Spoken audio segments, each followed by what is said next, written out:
So hello everyone, welcome back to focus for finals.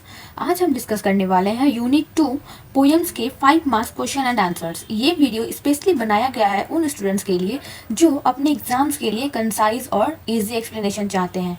मैं आपको line by line एकदम अच्छे से आपकी सारी कॉन्सेप्ट क्लियर कर दूंगी, ठीक है, और एग्जाम में लिखने में कोई प्रॉब्लम ना हो। So let's begin with today's discussion. So आज का पहला क्वेश्चन है, discuss the theme of transience of life in Robert Herrick's To Daffodils.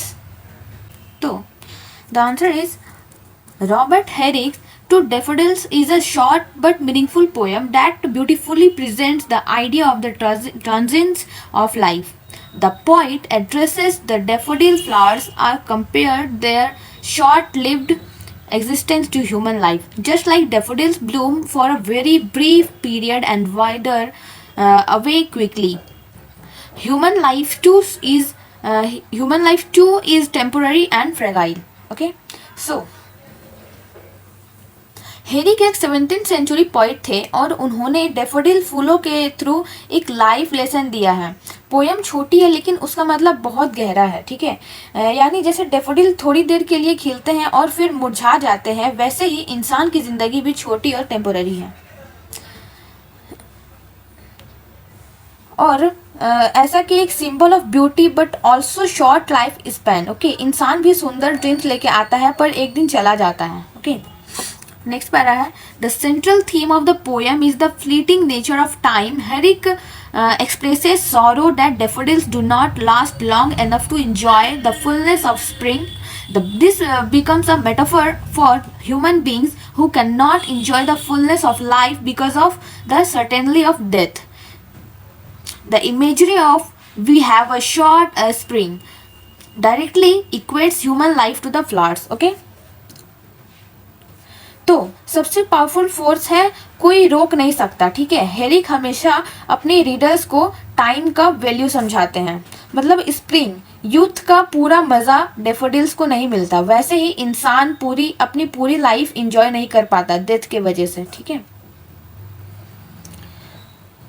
और flowers are metaphor, humans are reality. Okay, and the poem also reflects the Renaissance philosophy of carpe diem, seize the day. ठीक है, Herrick often argued his readers to make the most of the present moment because life is uncertain. Here too he reminds us that just like daffodils fade away with the setting sun, human beings too will pass away with the time. तो इसमें carp time का मतलब है seize the day. Okay, यानी कल का wait मत करो, आज का एंजॉय करो। हेरिक अपने कई पोएम्स में यही फिलॉसफी यूज करते हैं।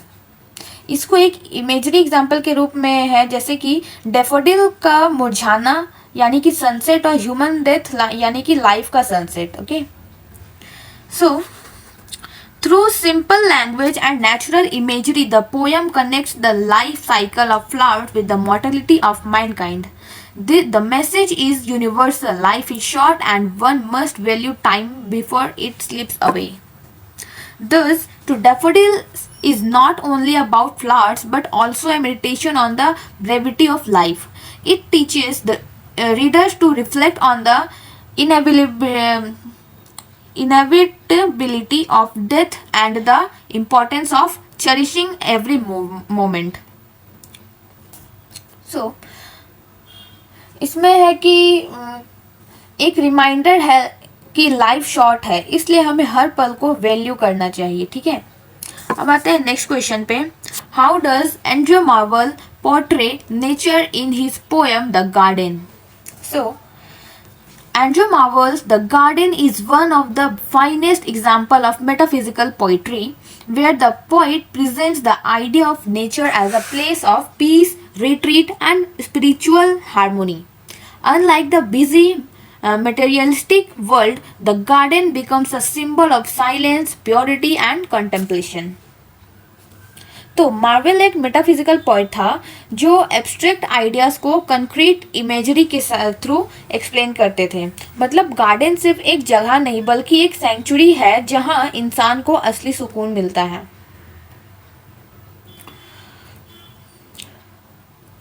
दुनिया यानी कि busy, noisy, full of breed, और गार्डन यानी कि पीसफुल, प्योर और मेडिटेटिव. ओके, नेक्स्ट पैरा है Marvel contrast the achievement of men in society with the simple joys of the garden. He suggests that worldly glory and ambition are meaningless when compared to the tranquility offered by nature. According to him, true happiness doesn't lie in wealth, fame or power, but in the company of trees, plants and natural surroundings. So society में लोग name, fame और power के पीछे भागते हैं, पर real happiness garden की simplicity में है. यानी कि मार्वल के लिए फेम टेम्पोररी है, लेकिन नेचर की ब्यूटी टाइमलेस है. Okay, according to him true happiness doesn't lie in wealth, fame और power, but in the nature. तो हैप्पीनेस यानी कि not in success, okay, but in solitude and greenery. Okay, so next para hai the poem also reflects a philosophical tone. Marvel presents the garden as a space where the human soul can connect with the divine. He writes about the pleasures of solitude, meditation and imagination that nature provides. The green shade of the garden is not only a physical shelter but also a spiritual refuge where man finds peace away from worldly chaos. यानी कि physical shade यानी कि trees की छाया, और spiritual refuse यानी कि mains inner peace. Okay, तो यानी दुनिया में ईगो और स्ट्रगल होता है, पर गार्डन में बैलेंस और कामनेस है. Nature in this poem is celebrated as superior to human society, while human efforts often lead to conflict, pride and failure. The garden offers harmony and timeless beauty. The poet highlights the healing and nurturing power of nature, which gives rest to the body and inspiration to the soul. Okay, यानी वही है कि ego और struggle होता है दुनिया में, पर गार्डन में बैलेंस और कामनेस है. ठीक है, Thus, Marvel's The Garden portrays nature as a sacred space of retreat and self-discovery where one can find true contentment and inner freedom. तो पोयम का अल्टीमेट मैसेज ये है कि गार्डन में इंसान अपनी असली सेल्फ को डिस्कवर करता है. ठीक है, नेक्स्ट क्वेश्चन पे जो है discuss सैलीज treatment of nature in his poem the cloud.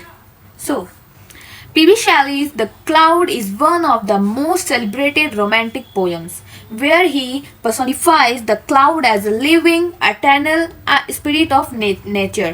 The poem beautifully captures the continuous cycle of nature, especially the water cycle, and shows the cloud as a vital force that sustains life on earth.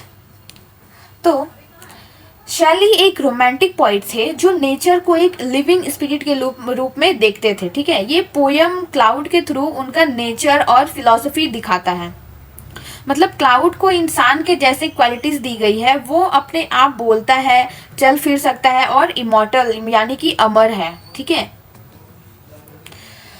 यह शैली scientific aspect है दिखाते हैं, जैसे कि rain, evaporation, sunshine और cycle repeat होती है, लेकिन उसको उन्होंने पोइट्री और इमेजिनेशन से कनेक्ट किया है. तो Shelley presents the cloud as both powerful and nurturing. It brings rain to the field, shades the earth from the burning sun, and then clears the sky for brightness again. The cloud becomes a symbol of balance in nature, sometimes gentle, sometimes destructive, but always essential. तो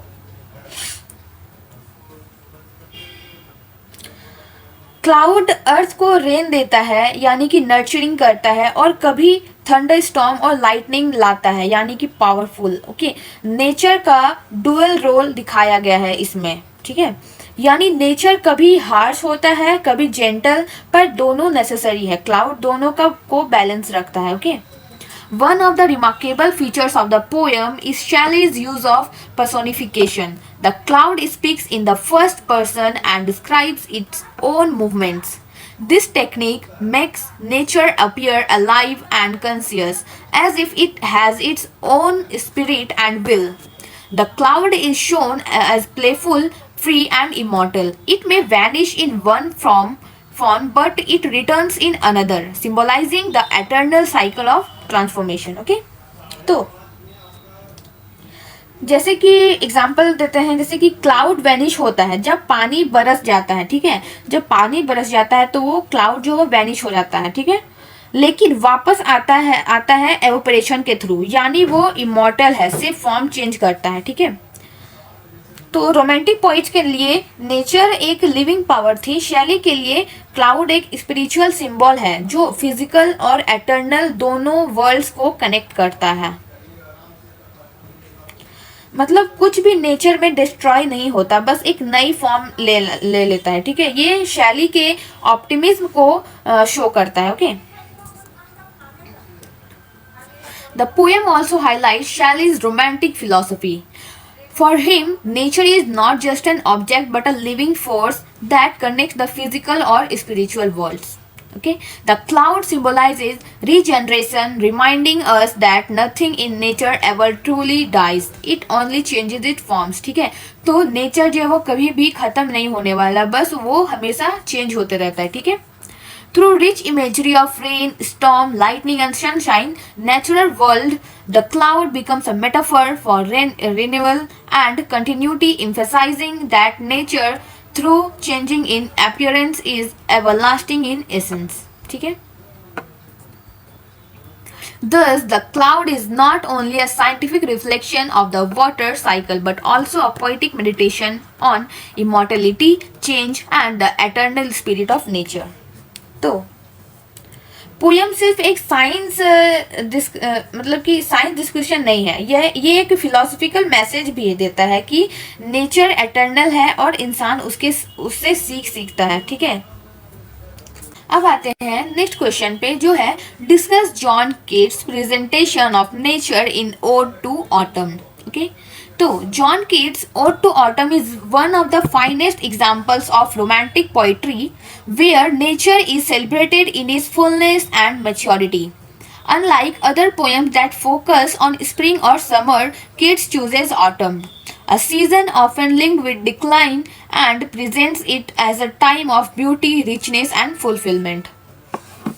तो Keats को poet of sense भी कहा जाता है। Autumn season को लेकर उन्होंने एक पॉजिटिव और ब्यूटीफुल इमेजरी क्रिएट की है, ठीक है।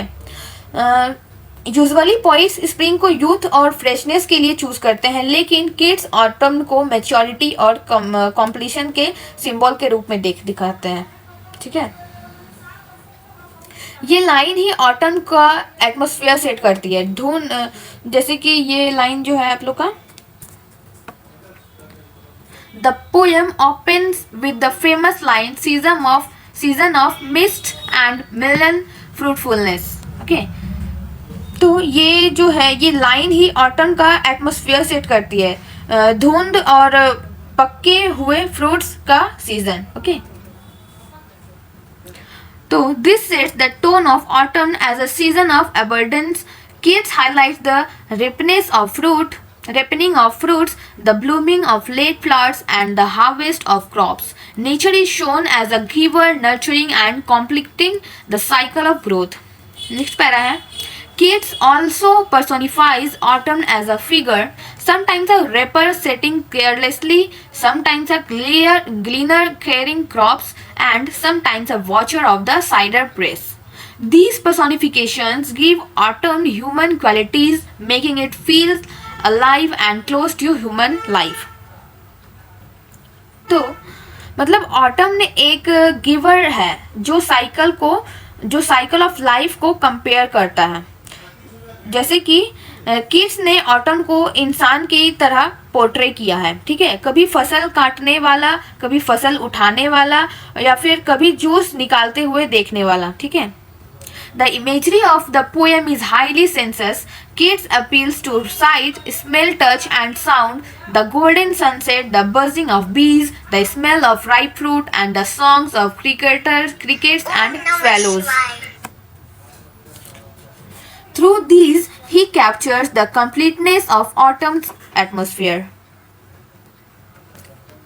यानी कि किड्स हर सेंस को एक्टिवेट करते हैं, देखने का यानी कि सनसेट, सुनने का क्रिकेट और बीज और स्मेल का फ्रूट। ओके, तो philosophically the poem suggest acceptance of life cycle. Autumn stands between summer and winter, symbolizing even in decline there is richness and beauty. Thus, Ode to Autumn is not just a description of a season but a meditation on life, time, and natural harmony. Keats immortalizes autumn as a season of fulfillment, balance, and eternal beauty. मतलब kids के लिए autumn decline का season नहीं बल्कि एक natural stage है जिसमें भी ब्यूटी है। ओके, किड्स ने ऑटम को एक एटर्नल ब्यूटी और हार्मोनी का सीजन बनाया है। ओके, सो स्टूडेंट्स, ये थे यूनिट 2 पोएम्स के 5 marks important questions and answers. मुझे उम्मीद है कि आपको एक्सप्लेनेशन क्लियर हो गए होंगे।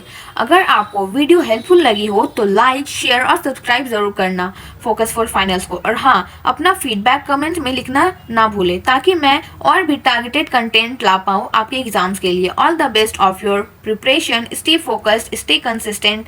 सी you in the next class. Bye bye.